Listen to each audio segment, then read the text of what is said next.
ഇംഗ്ലണ്ടിലെ ഒരു കപ്പ്യാരുടെ കഥയാണ് ഇന്ന് ഞാൻ ഷെയർ ചെയ്യുന്നത്. ബാല്യകാലത്ത് പള്ളിയിൽ എത്തപ്പെട്ടതാണ് അദ്ദേഹം. അനാഥനായിരുന്നു.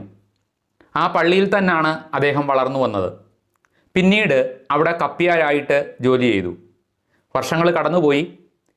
അദ്ദേഹത്തിന് പ്രായമായി, ഏതാണ്ട് 60 വയസ്സോളം പ്രായമായി. ആ സമയത്താണ് അദ്ദേഹത്തിൻ്റെ ജീവിതത്തിലെ ഏറ്റവും വലിയ പ്രതിസന്ധി രൂപപ്പെടുന്നത്. എന്താണെന്ന് ചോദിച്ചു കഴിഞ്ഞാൽ, പള്ളി കമ്മിറ്റി ഒരു തീരുമാനമെടുത്തു. ആ പള്ളിയുമായി ബന്ധപ്പെട്ട് ജോലി ചെയ്യുന്ന വ്യക്തികൾ എല്ലാവർക്കും മിനിമം അക്ഷരാഭ്യാസമെങ്കിലും ഉണ്ടായിരിക്കണം, എഴുത്തും വായനയുമെങ്കിലും അറിഞ്ഞിരിക്കണം. ഇദ്ദേഹത്തിന് പ്രാഥമിക വിദ്യാഭ്യാസം കിട്ടിയിട്ടില്ല. അപ്പോൾ ജീവിതം പ്രതിസന്ധിയായി, കാരണം ജോലി നഷ്ടപ്പെടുന്ന അവസ്ഥയായി. പള്ളിയിൽ പുതുതായിട്ടെത്തിയ വികാരി അദ്ദേഹത്തെ എഴുത്തും വായനയും പഠിപ്പിക്കാം എന്ന് പറഞ്ഞു. പക്ഷേ വാർദ്ധക്യത്തിൽ പഠിക്കുന്നതിനോട് അദ്ദേഹത്തിന് താല്പര്യം ഉണ്ടായിരുന്നില്ല. ഇനി അദ്ദേഹത്തിന് മുമ്പിൽ ഒരു വഴി മാത്രമേ ഉള്ളൂ.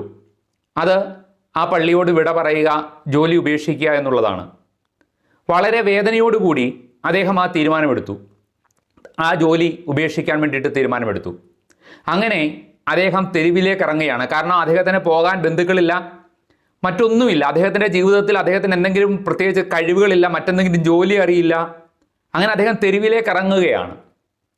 പക്ഷേ സ്വാഭാവികമായി എല്ലാവർക്കും ഉണ്ടാകുന്നൊരു പ്രശ്നം അദ്ദേഹത്തെയും ബാധിച്ചു. നമ്മുടെ ജീവിതത്തിൽ പലപ്പോഴും പ്രതിസന്ധികൾ വരുമ്പോൾ, ടെൻഷൻ വരുമ്പോഴാണല്ലോ നമ്മുടെ സ്വഭാവത്തിൽ ചില മാറ്റങ്ങൾ ഉണ്ടാകുന്നത്.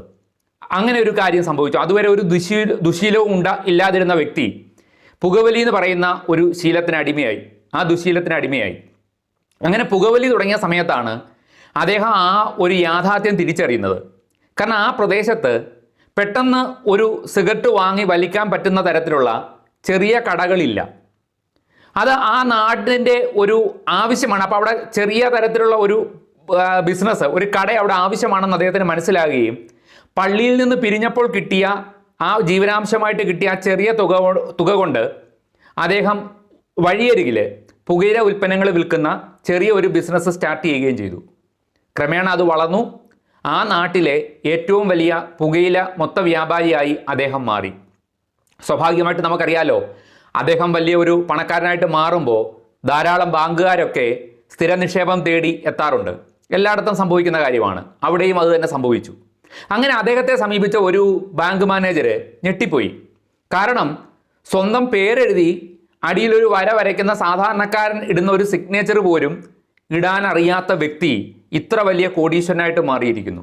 അദ്ദേഹം അത്ഭുതത്തോടെ ഇദ്ദേഹത്തിൻ്റെ അടുത്ത് ചോദിച്ചു, അങ്ങക്ക് എഴുത്തും വായനയും പോലും അറിയില്ല, എന്നിട്ടും അങ്ങ് ഇത്ര വലിയൊരു പണക്കാരനായിട്ട് മാറി, കോടീശ്വരനായിട്ട് മാറി. അപ്പോൾ അങ്ങേക്ക് വിദ്യാഭ്യാസം ഉണ്ടായിരുന്നെങ്കിലോ? ചിരിച്ചുകൊണ്ട് അദ്ദേഹം മറുപടി പറഞ്ഞു, എനിക്ക് വിദ്യാഭ്യാസം ഉണ്ടായിരുന്നുവെങ്കിൽ ആ കാണുന്ന പള്ളിയിൽ ഞാൻ കപ്പ്യാരായി ഇപ്പോഴും ജോലി ചെയ്തേനെ. ഈ കഥ നമുക്ക് പലതരത്തിലുള്ള മോട്ടിവേഷൻ തരുന്നൊരു കഥയാണ്. അതിനകത്ത് ഏറ്റവും ആദ്യം ബിസിനസ്സുകാർക്കുള്ള മോട്ടിവേഷനാണ് പ്രധാനം. നമ്മളിൽ ഭൂരിഭാഗം പേരും ബിസിനസ് തുടങ്ങുന്നത് നമുക്ക് താല്പര്യമുള്ള ഏതെങ്കിലും ഒരു കാര്യം അങ്ങ് തുടങ്ങുകയാണ് ചെയ്യുന്നത്.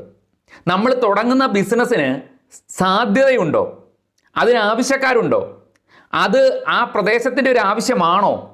ഇങ്ങനെയുള്ള ചില പഠനങ്ങൾ നടത്താതെയാണ് ഭൂരിഭാഗം പേര് ഏതെങ്കിലും ബിസിനസ്സിലേക്ക് കയറുന്നത്. മറ്റാരുടെയെങ്കിലും ഉപദേശമായിരിക്കാം. ഇദ്ദേഹത്തെ ശ്രദ്ധിക്കൂ.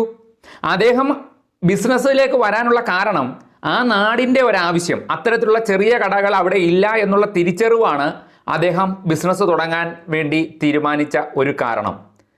നാം പറയാറുണ്ട്, ബിസിനസ് എന്ന് പറയുന്നത് ആരുടെയെങ്കിലും പെയിൻ അല്ലെങ്കിൽ ഒരു പ്രോബ്ലം, അതിൻ്റെ സൊല്യൂഷൻ ആയിരിക്കണം നമ്മുടെ ബിസിനസ് എന്ന് പറയാറുണ്ട്.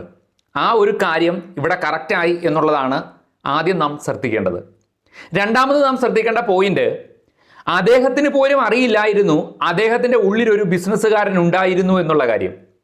ജീവിതത്തിൽ ഒരു പ്രതിസന്ധി വന്നപ്പോൾ, ചെയ്തുകൊണ്ടിരുന്ന ജോലി നഷ്ടപ്പെട്ടപ്പോഴാണ് അദ്ദേഹത്തിൻ്റെ ഉള്ളിലുള്ള കഴിവ് അദ്ദേഹം പോലും തിരിച്ചറിഞ്ഞത്. ഇത് വളരെ വലിയൊരു പാഠമാണ്.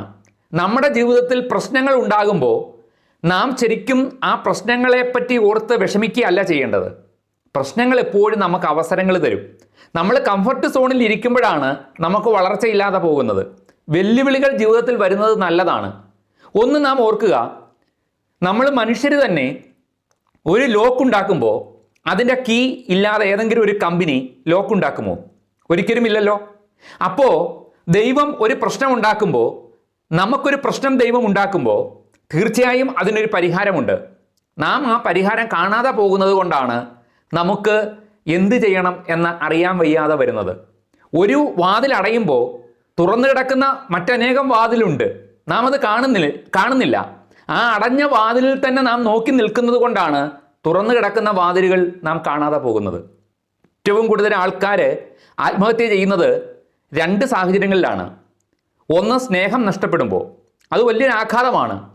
2, തൊഴിൽ നഷ്ടപ്പെടുമ്പോൾ, ചെയ്തുകൊണ്ടിരിക്കുന്ന പ്രൊഫഷൻ, ബിസിനസ്സോ ജോലിയോ എന്തോ ആയിക്കൊള്ളട്ടെ, അവിടെ ഒരു പ്രശ്നം വരുമ്പോൾ ഏറ്റവും കൂടുതൽ ആൾക്കാർ തകർന്നു പോകുന്ന 2 അവസ്ഥകളാണിത്.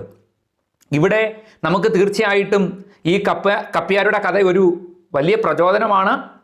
നിങ്ങളുടെ ജീവിതത്തിലും എന്തെങ്കിലും പ്രതിസന്ധികൾ ഉണ്ടാകുമ്പോൾ അത് നല്ലതിനാണെന്ന് ചിന്തിക്കുക.